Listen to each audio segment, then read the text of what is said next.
गोविंद जी को लिया, उनके प्रश्न लिया, मैं उन्हीं के प्रश्नों के उत्तर उन्हीं से कहलवाऊंगा। प्रश्न करूंगा भागवत के और उससे वो अपने आप जवाब देगा। वो बुला के ले आए, कौन? मोहनदास, जो पहले उनका चेला था, वो उनको लेकर के आया। कहने के महाराज, आप रोज चर्चा में कहते थे मेरे 40 प्रश्नों का कोई उत्तर नहीं दे सकता, आइए मैं दिलवाता हूं। वो ले आया और आके कहते हैं, स्वामी जी ये व्यास गोविंद जी गोसाई जी हैं बल्लभाचार्य मार्ग के, इनके प्रश्नों का उत्तर दीजिए। अब ध्यान देना, स्वामी जी कहते हैं, क्यों भाई, मैं क्यों दूं, तू दे। तेरे पास भी राज्य मराय के स्वरूप की पहचान और हमारे पास भी स्वरूप की पहचान। तू भी क्षर अक्षर और अक्षरातीत के भेद जानता है, तू भी अखंड नित्य वृंदावन के रास को जानता है और हम भी वही जानते हैं, तो जा तू दे। कहते स्वामी जी आपके सामने तो यह बहुत कठिन है। कहते जब हम कह रहे हैं, कहने लगे हाँ जब आप कह रहे हैं, आपका हुक्म है तो फिर अलग बात है। पांव में प्रणाम किया, स्वामी जी ने हाथ रखा कि जा हमारे हुक्म से इसको उत्तर दे। अब मोहनदास उनसे प्रश्न करता है कि महाराज ये बताइए, तुम रोज भागवत सुनाते हो और कहते हो कि ये वृंदावन है, और भागवत के 12वें स्कंद में बोलो लिखा है कि नहीं लिखा, 4 प्रकार की प्रलय, जब महाप्रलय होगी तो 14 लोक, 5 तत्व और 3 गुण का प्रलय में नाश होगा। तो ये दिल्ली वाली मथुरा बची रहेगी कि नाश हो जाएगा? फिर हमें वहां क्या भेज दो? बोलो फिर वो नित्य वृंदावन कहाँ पर है? इससे परे होना चाहिए कि नहीं होना चाहिए? कहने लगे हाँ होना चाहिए। तो फिर जो अखंड है उसको क्या लिखा है? योग माया में रास ब्रिज अखंड है, दोनों कृष्ण वहां है। कहा? बोलो बोलो। वो अक्षर से उरे हैं कि परे? फिर कृष्ण अक्षरातीत कैसे हो गए? वो अक्षरातीत नहीं, अक्षर से उरे बस रहा। योग माया में आगे का कोई मतलब ही नहीं। अब उसके बाद कहा महाराज फिर अक्षर से परे अक्षरातीत पार ब्रह्म है। कहने लगे हाँ, तो उसके आनंद की लीला वहां होगी कि योग माया में होगी? तो इस तरह के जो 40 प्रश्न अक्षर, अक्षरातीत, अखंड ब्रिजरास और कृष्ण के बारे में थे, किससे कहलवाए? व्यास गोविंद जी से। जब सारे प्रश्नों का उत्तर मोहनदास जी के द्वारा ही हो गया तो अब उसको शर्म मारने लगी। अरे यार, ये पहले हमारा ही तो चेला था और आज स्वामी जी की, श्री जी साहब जी की कृपा से हमको परमधाम का ज्ञान दे रहा है, तो क्या करूंगा गादी को? गादी को क्या करूंगा मैं? जब गादी पर बैठ के मुझे कुछ आता नहीं तो नरकों का साधन तो मैं अपना ही बना रहा हूं, तो दुनिया को मुक्ति क्या दूंगा? छोड़ दी गादी और श्री जी साहब जी के चरणों में बोलो श्री प्राण। ये है चर्चा सुनने का ढंग कि रोम रोम के अंदर हमारे वाणी खड़ी हो जाए और जिससे भी बात हो बड़े प्यार से, किसी का दिल दुखा के नहीं। हमने करना क्या है? श्री जी साहेब की पहचान। साहेब आए हैं, सबके साहेब आए, अपनी पहचान का वो खुद परम धाम से ज्ञान लाए, खुद पहचान कराते। यहाँ का कोई भी ज्ञान ग्रंथ उनकी पहचान करा नहीं सकता था, इसलिए आते समय अपना ज्ञान भी, पहचान भी, परम धाम का स्वरूप भी, लीला भी, सब कुछ साथ लेके आए, ताकि जो भी इस वाणी को पढ़े, अभी सुन रहे हो ना, बिल्कुल डिट्टो बीतक साहब अर्थ वाली, जो इससे भी सरल है, यहाँ उपलब्ध है, मिल सकती। दोबारा ले लेना, पढ़ना, सब संशय और भी मिट जाएंगे। जब वो हो जाए तो फिर कुलजम स्वरूप, जो स्वरूप साहिब है, जो सिंहासन पे पधराए जाते हैं, साहिब का ही स्वरूप मानकर हम उनकी आरती करते हैं, पूजन करते हैं। इस मंदिर में कोई मूर्ति नहीं। कभी कोई संशय मिटाना चाहे, पुजारी जी के पास हाथ पांव धो के आ जाए, वो आपको अंदर दर्शन भी करा सकते। यहाँ सत्य ही कहना, सत्य का ही पूजन और सत्य की ही पहचान कराते हैं बिहारी जी इन समय। अब जब बड़े बड़े आचार्य भीम भाई श्याम भट्ट और वल्लभाचार्य मार्ग के आचार्य स्वामी जी के चरणों में आ गए, बिहारी जी को हुआ खटका। बुलाया हजूरी को, साले को, ओ नाग जी भाई अब मरे, अब हमें कुछ ना कुछ कंप्रोमाइज करना पड़ेगा। इस वास्ते मैं अब धर्म के नियम बनाता हूं, और यहाँ तो मैं सबको हुक्म दूंगा, लागू हो ही जाएगा। और बड़े प्यार से उनको भी चिट्ठी लिखते हैं कि अपने धर्म को उज्जवल रखने के वास्ते, ताकि सारे ही कल को प्राणनाथ ना बन बैठे, इस वास्ते मैं नियम बना रहा हूं। क्योंकि धर्माचार्य मैं हूं, तो हमने इधर पालन नौतनपुरी में कर दिया है, तुम भी वहां पर पालन करना। और जरा नियम सुन लेना, उनके क्या हैं। पाती लिख भेजे कलाम, अपनी चिट्ठी नौतनपुरी से लिख के भेजी। 3 बात का बंधेज, क्या मेरा ठाकुर 3 बातों का परहेज, बंधेज, नियम मैंने बनाया है, क्योंकि मैं धर्माचार्य हूँ। मैंने तो नौतनपुरी में पालन करवा दिया है, और तुम भी वहां सुंदर साथ में करा देना, ताकि कल को हमारे धर्म पर कोई उंगली ना उठाए। सो तुम भी कीजिए, तुम भी वहां करना सूरत में। ए बात बोल सिरे। और ये बहुत आखिरी बात है, मैंने बहुत सोच समझ के ये नियम बनाए हैं, इसको कच्चा पक्का ना समझना। एक तो नीच जात को, सुन लो भाई, सुन लो, धर्माचार्यों के नियम। एक तो नीच जाति वाले को कभी भी तारतम देना। ये बिहारी जी के नियम है भाई, शिव जी साहब जी के नहीं है। सुनाइयो नहीं तारतम, कभी भी उसको तारतम नहीं देना। क्यों? धाम का धनी तो मैं, तो फिर नीच जाति का मैं धाम धनी कैसे बनूंगा? नहीं समझे? इसलिए नीच जाति वाले को तारतम नहीं देना। दूजे रानी स्त्री को, और दूसरा विधवा को भूल करके ना दे बैठना तारतम, क्योंकि वो होगी विधवा तो धामधनी। बोलो बोलो, मैं तो फिर मुझे मरना पड़ेगा ना बाबा ना, मेरे जीते जी तो उनको तारतम। अक्कल है भाई गादीपतियों की, हम पूजा तो उन्हीं की कर रहे हैं। हाँ वो बड़े हैं जो कर रहे हैं ठीक। इतनी अकल अंधी हुई है कि हमने अपने अकल को ताले लगा रखे। अरे भाई सोच भी नहीं सकते कि वो झूठ कर रहे हैं कि सत्य कर रहे हैं ना, वो बड़े हैं। चाहे एक शब्द कभी वाणी का पढ़ा हो, पर बड़े। इतने अंधकार में हम डूबे हुए हैं। तीजे कहे हम तुम, तीसरा हमारे और तुम्हारे स्वाय किसी को तारतम देने का अधिकार बंद नहीं देना।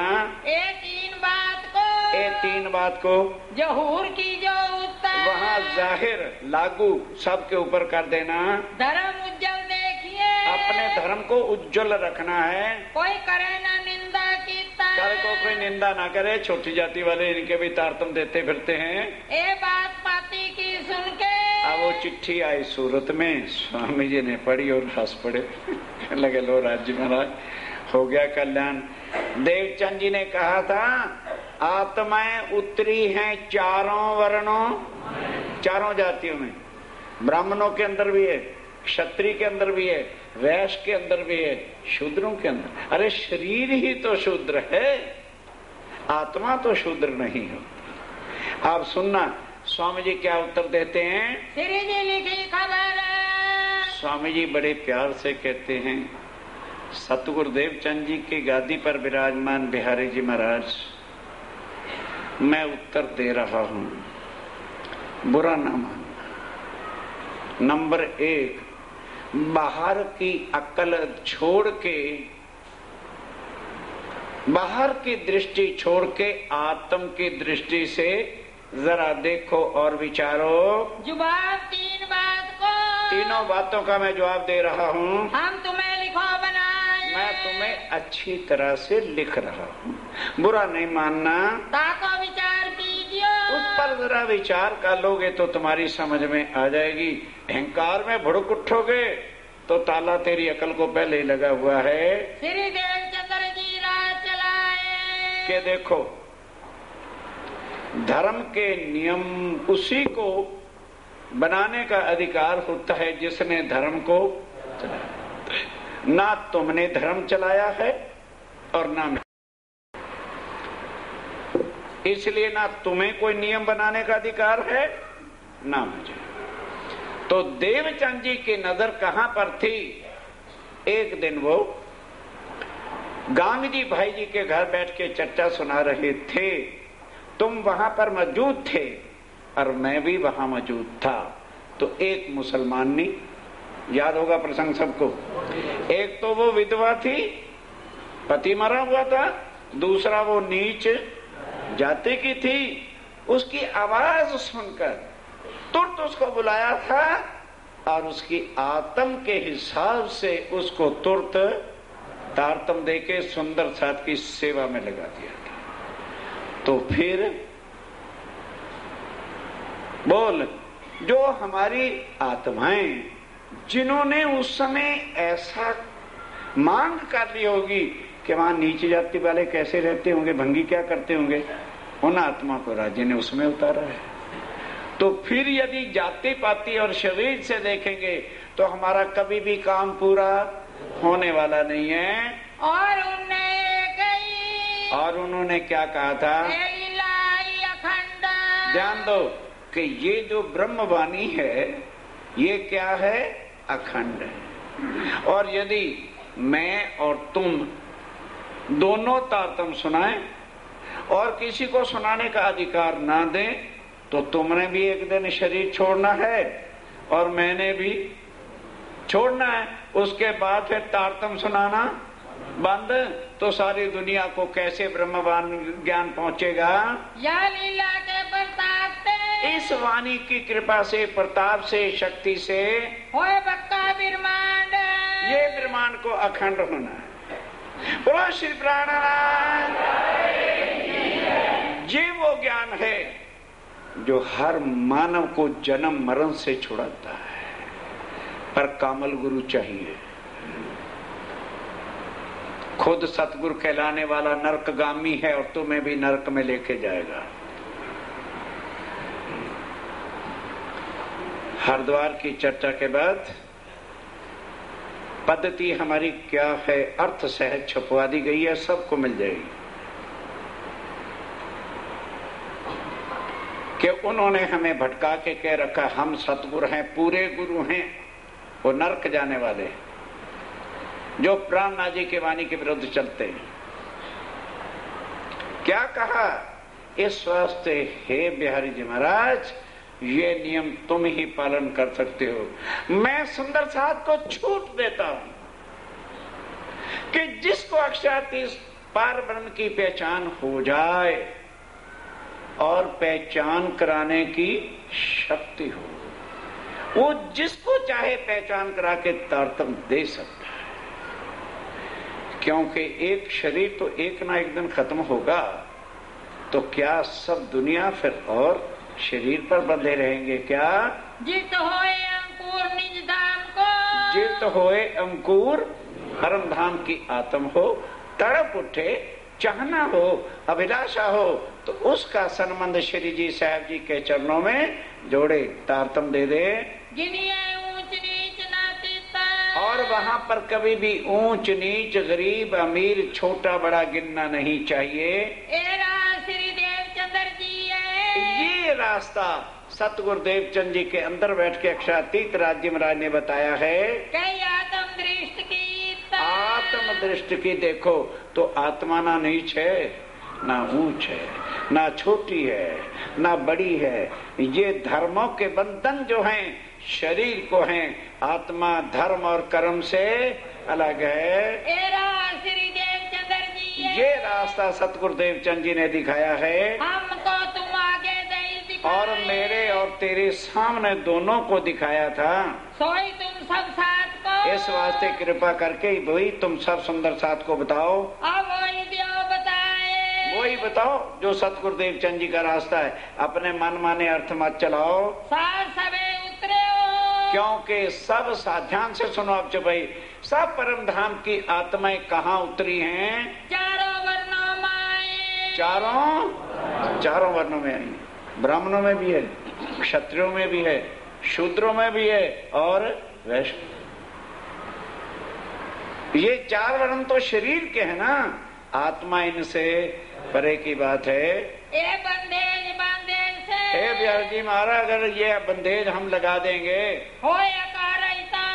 तो अपना ज्ञान कभी आगे फैलने वाला ही नहीं है। इन बात की हकीकत, इस तरह की हकीकत लिखो जवाब बिहारी जी। बिहारी जी को आप श्री जी साहब जी ने चिट्ठी लिख करके भेजी और भेजी किताब कलश की, और 3 किताबें पहले उतरी थी हबसे जेल में। कौन कौन सी? रास, प्रकाश और खटुती। अब यहाँ कलश उतरी सूरत में, तो वहां राज्य ने इस चक्कर को खत्म कर दिया। खुद क्या लिखते हैं उसमें वाणी पढ़ोगे सब कुछ पता लग जाएगा। इंद्रावती के मैं अंगे संग कि मैं कहाँ हूं, मैं गद्दियों पे नहीं हूं। गद्दियों पे पूजा करने, मत्था टेकने मत मरो, मत जाओ वहां पर। इंद्रावती के मैं अंगे संगे, इंद्रावती मेरा अंग। अब मैंने इंद्रावती का तन धारण किया हुआ है, उसके तन में मैं बैठा हुआ हूं। जो अंग सौंपे श्री इंद्रावती, जो उसके ही तन को प्राणनाथ जी समझ के, श्री जी साहब समझ के अपने को अर्पण करेगा, ताए प्रेमे खिलाऊं उसको सब सुख जो है मैं परम धाम के दूंगा। फिर क्या कहते हैं? वो नहीं सुख लेता तन, सुख देऊं सुख ले, सुखे जगाऊं साथ। इंद्रावती को खाली उपमा दई में अपने, बस उसके तन में बैठकर जो लीला करता हूं वो मैं ही करता हूं। खाली मैंने उसका एक नाम, टाइटल उसको दे रखा है। लेने मसनंद खबर, और अब इसको पढ़ ले कि राज्यम राय की गादी वो रूई की है या मोमनों का दिल है, और उसे पहचान करा दी कि तेरे अंदर कुछ भी नहीं। राज्यम राज मेरे तन में बैठे हैं, इंद्रावती के तन में हैं। सुन के बिहारी जी ने, अब जब बिहारी जी ने चिट्ठी पढ़ी और कलश को देखा, बड़ो पायो दुख तब बड़े दुखी हुए। ओहो, मेरा ठाकुर वजीर रहा है ना, इसको कविता बनाने का, अरे भाई अकल की बात है। कहाँ पार ब्रह्म का ज्ञान और कहाँ कविता। अच्छा, तो इसका मतलब है उसको मेरे पर कुछ भी विश्वास रहा नहीं, तो मैं ऐसों का धामधनी क्यों बनूं? इसको भी निकाल दो परम धाम से। क्या चिट्ठी लिखता है मेरा ठाकुर? आखिरी चिट्ठी लिख रहा हूं, खबरदार जवाब नहीं देना। मुझे पता है क्योंकि तू वजीर रहा है ना, तो तेरे वजारत के दरबार में बड़े बड़े कवि आते थे, तो तूने भी कविता बनाने का ढंग रख रही है। कलश पलश को रख अपने पास, मैं नहीं मानता। और केवल मैंने भी अपने पिता श्री देवचंद जी का पालन पाल रहा था कि तू उस समय का साथी है। मैंने आज सोचा मैं देखूं तो सही परमधाम में इसकी आत्मा भी है कि नहीं समझे बिहारी जी महाराज, जिसने तारतम्य नहीं लिया। वो कहते हैं मैंने आज परम धाम में चित्तौन लगा के देखा था, मूल मिलावे में तेरी आत्मा है नहीं। इस वास्ते मैंने तुझे परम धाम से भी निकाला और अपनी संप्रदाय से भी निकाला। तेरा रास्ता, श्री जी साहब जी का रास्ता और गादी पतियों का रास्ता, जहां मर्जी चले गए, माना नहीं। ये अब खुद देखो, कांच डिब्बी में रखना है कि हीरा, परखो। अक्षरातीत चाहिए, शिव जी शहर चाहिए, वाणी को पकड़ो। झूठ ही झूठ और सब कुछ यहाँ का है तो गादीपति है, महाराज हैं, जाओ पूजन करो, कोई दोनों की पहचान हो रही है। उन लिख दे जी पाती को। आप बिहारी जी महाराज क्या चिट्ठी लिख रहे हैं, जरा वो भी सुन लो। तुम्हारी राह भई और कि तुम्हारा रास्ता आज से और मेरा अलग, मैं धाम का धनी, तू क्या करेगा, और हमारी भी और हमारा भी रास्ता और है। जुदाई जुदाई हो गई, हम तो तुमको चीनिया। मैं बिहारी जी कहते मैंने तुमको चीन लिया, तुम्हें कविता बनाने का बहुत अच्छा ढंग आ गया, कवि हो गया तू। तुम्हारे माए कलाम, तेरे अंदर कलाम है, कविता लिखते रहता मन गढ़ंत। तुमने हमारे साथ में, मैंने देखा है कि तुम हमारे सुंदर साथ में है ही नहीं, परम धाम में तेरी आत्मा ही नहीं है। हम काटे तुम्हें इस धाम, मैंने परम धाम से भी तुम्हें निकाला, चिंता मत कर, 11,999 ले जाऊंगा, तुझे नहीं ले जाना। इस वास्ते तुमको हम, इस वास्ते हमने तुमको ये साथ से दूर। मैं इसीलिए पढ़ के सुनवा रहा हूँ कि सुंदर साथ को कोई वो ना हो गए, लो जी ने तो निंदा की पड़ी हुई। ये वाणी मैंने नहीं लिखी भाई, प्राणनाथ जी ने अपनी कलम से लिखी है। इसलिए बिहारी जी कहते हैं मैंने सुंदर साथ से तुमको निकाल दे, तुम मेरे सुंदर साथ में नहीं हो, हमारे तुम्हारे नाता नारा। और मैंने आता देखी, फिर हमारा तुम्हारा नाता क्या, मैं धाम का तो नहीं, तू माया का जीव, तेरा मेरा कोई नाता नहीं। जिन पाती करो मजबूर, और आइंदा मुझे पाती भी लिखने की कोशिश ना करना, मैं तेरी चिट्ठी भी नहीं पढ़ूंगा। इन बात पाती लिखी, ये बिहारी जी ने चिट्ठी आए पहुंची सूरत आई, स्वामी जी ने पढ़ी, कहते राज्य में राय ले लो, बजाओ बांसुरी।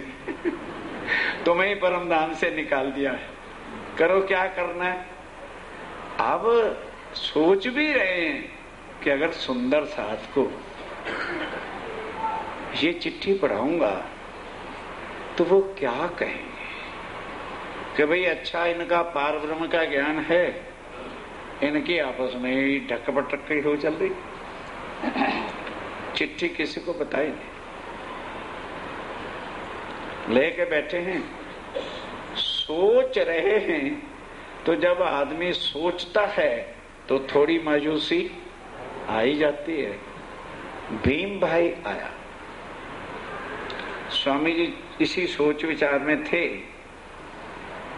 भीम भाई पड़क समझ गया कि नहीं, आज कुछ ना कुछ बात, जिनका स्वरूप सदा हंसमुख और सुंदर साथ को देख के खिलखिलाता है, आज उनके चेहरे पर मायूसी आया।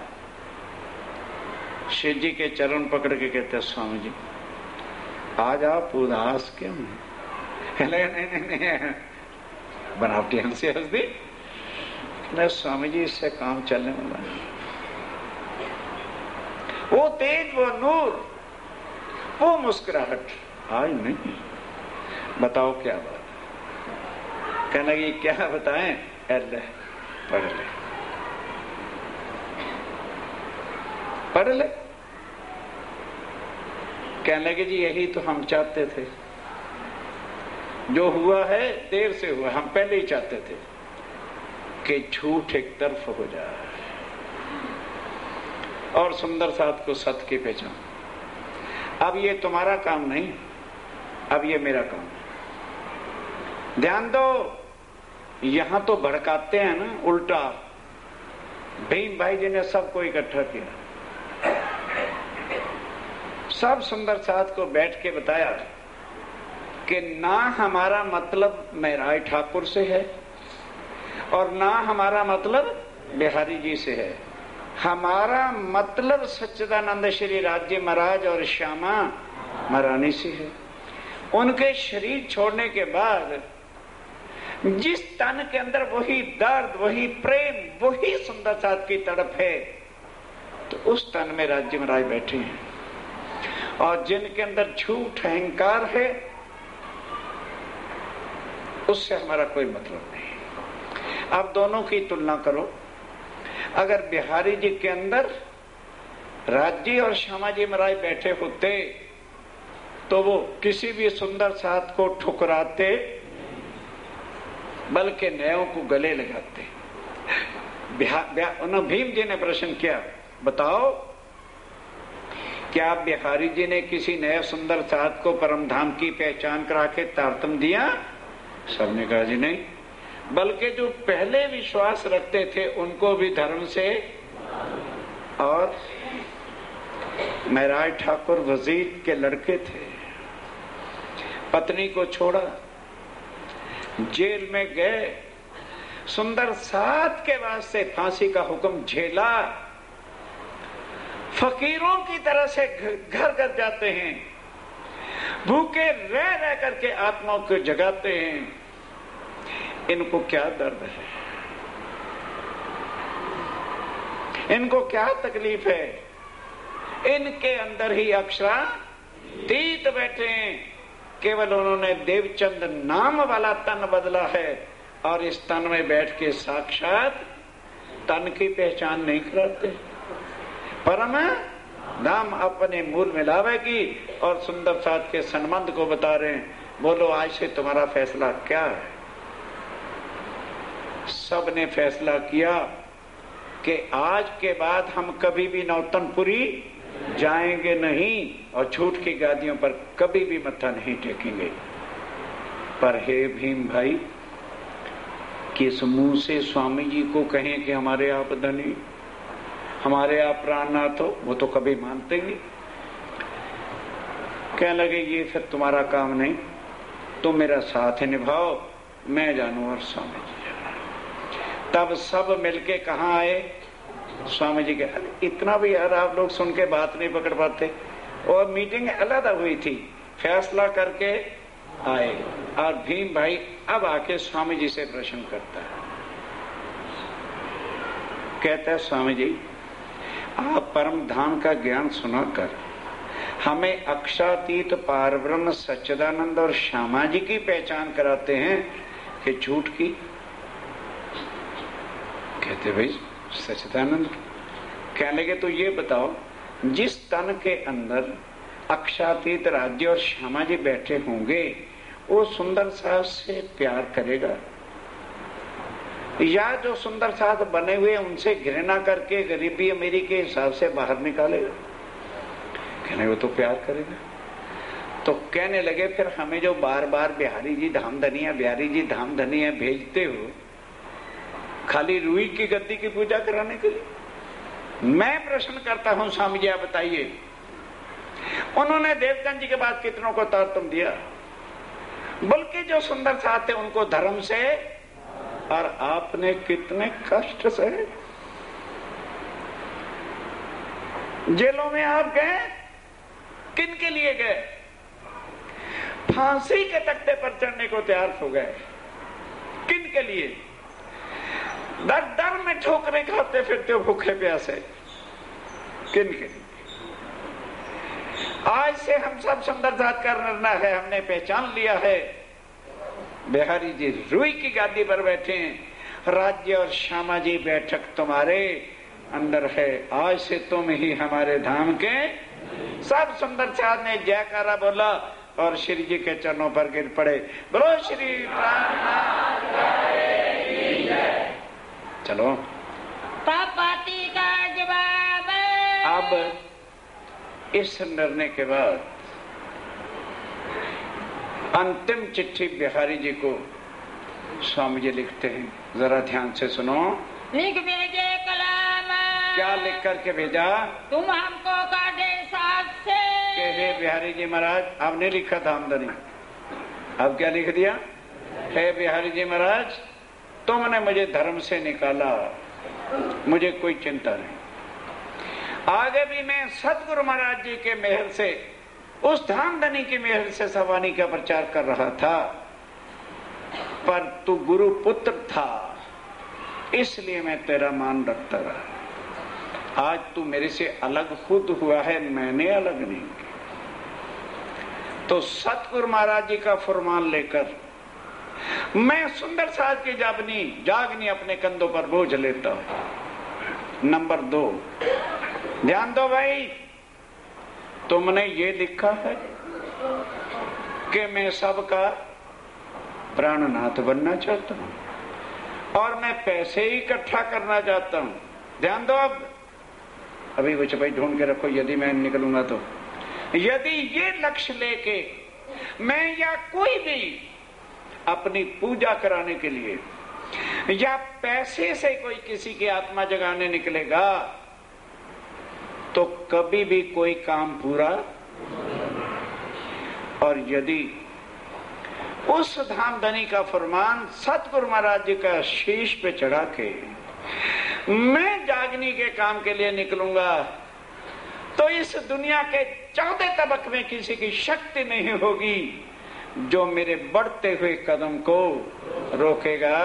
जो हम स्वार्थ को, अगर मैं स्वार्थ को, एक एक शब्द को सुनो, अगर मैं कई जगह स्वार्थ लेकर के जाऊंगा, दौड़ करेंगे कोई भी दौड़ करेगा तो सीधा कबू ना होएगा, उसके हाथों से कभी भी कोई आत्मा जागृत नहीं होगी। हम जाएंगे तीर्थ जहाँ भी मैं जाऊंगा और साथ के वास्ते, और यदि सुंदर साथ की आत्मा के जगाने के काम से जो हम करत मेहनत, जो मैं अब भी मेहनत कर रहा हूँ, तो हमारे सीधा होएगा, तो मेरा बढ़ता हुआ कदम कोई रोक सकेगा। जहाँ कदम रखूंगा कठिन से कठिन कार्य भी जो है मेरे धामधनी सिर पर खड़े करते चले जाएंगे। नजीक सहायता, वो शायद वो समय नजीक आ गया है कि अब हमने सब आत्माओं को जगा करके वापस परम धाम जाना है और दुनिया को अखंड मुक्ति देनी है। इन बात का जवाब इस तरह का जवाब पाती में लिखे कलाम, पाती में लिख करके भेजा।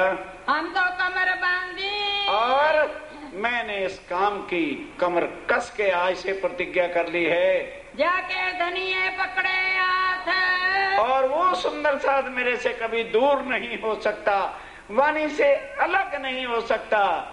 जाके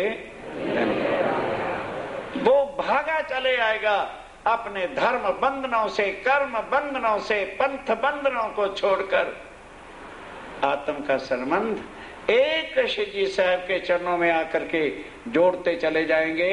लालदास तो इन समय अब अलग हो गए, अक्षाती सिर पे खड़े। उन्होंने कहा भी इस वक्त कोई लोहा लठ साथी चाहिए जो मर मिटे लेकिन ईमान से ना गिरे। तो कौन? सेठ लालदास लक्ष्मण दास परम धाम की वो आत्म है, लेकिन माया में करोड़ोंपति सेठ बना बैठा। राज्य ने जबराइल को हुक्म दिया है, जबराइल करोड़ापति को सवेरे भिखारी बना दे। 1 मिनट लगता है, मेरा बैलेंस है, मैं कैसे सेवा में पेटियों में संभाल के रखो। 7 जहाज अरब से लाखों रुपए का सामान लदा आ रहा था। एक तूफान आया,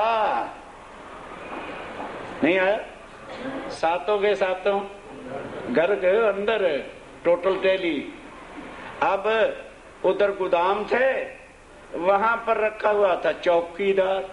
वो भाग्यवान कहीं हुक्का बीड़ी पीता था, एक चिंगारी उठी और सारे गोदाम स्वाहा।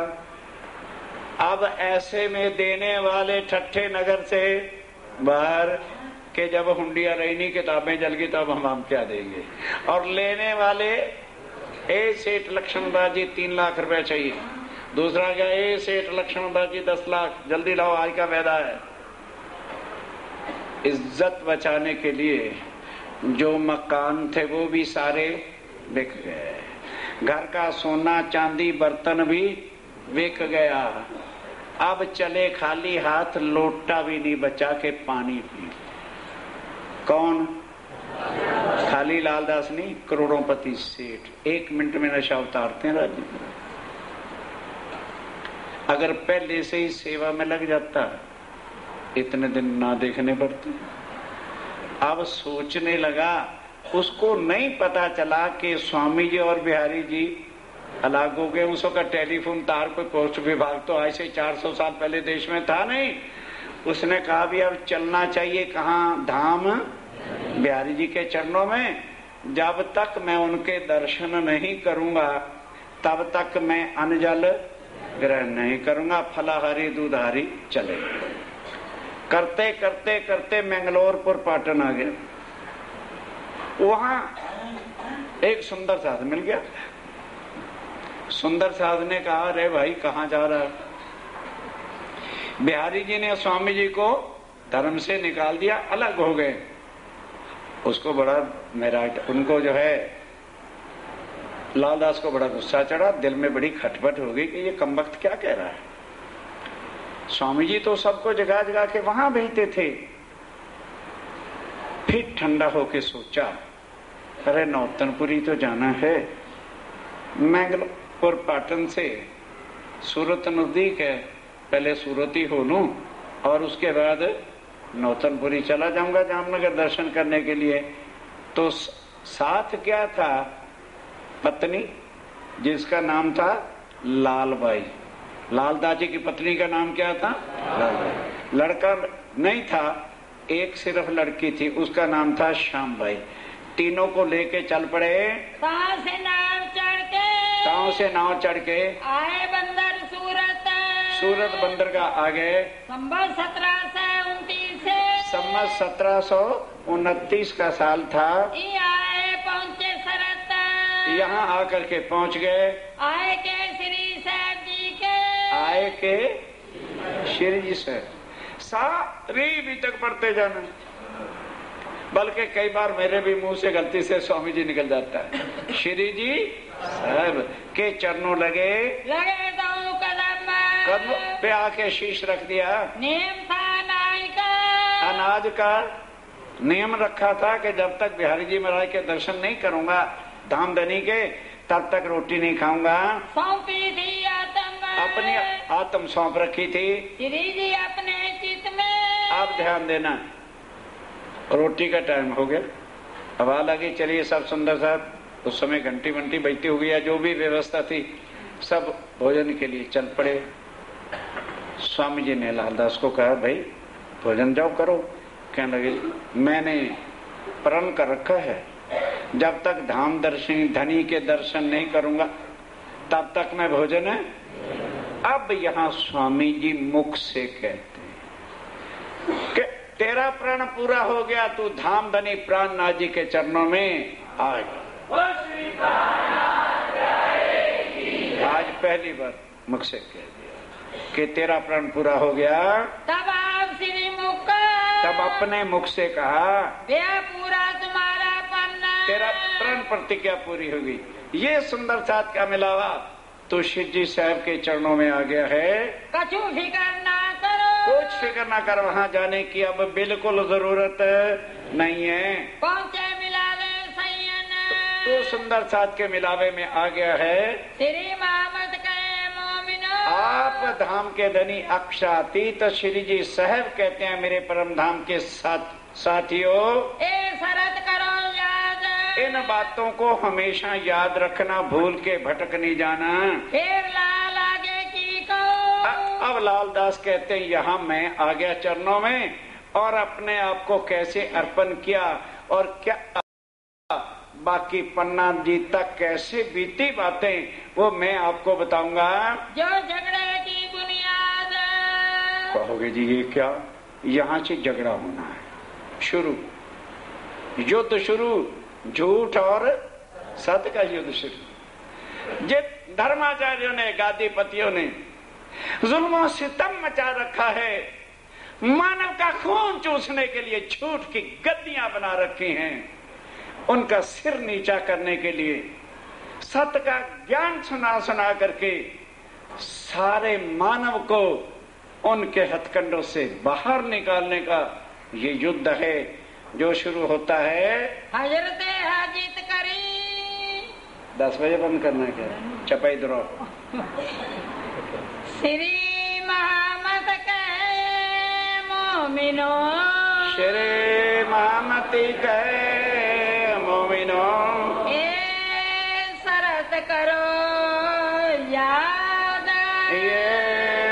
शर्त करो याद।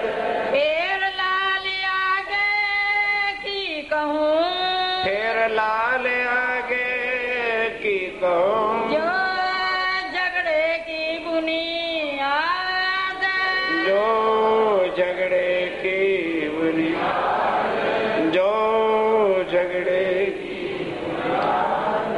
भोग लगेगा। फिर अर्जी बोलेंगे और तुरंत प्रसाद बांटने वालों को कहना ना पड़े। तुरंत जैसे होगा चुपाई खत्म हो, प्रसाद लेके दो उधर से और उधर से जैसे रोज बांटते हो बांटना शुरू कीजिए। बोलो श्री प्राणनाथ।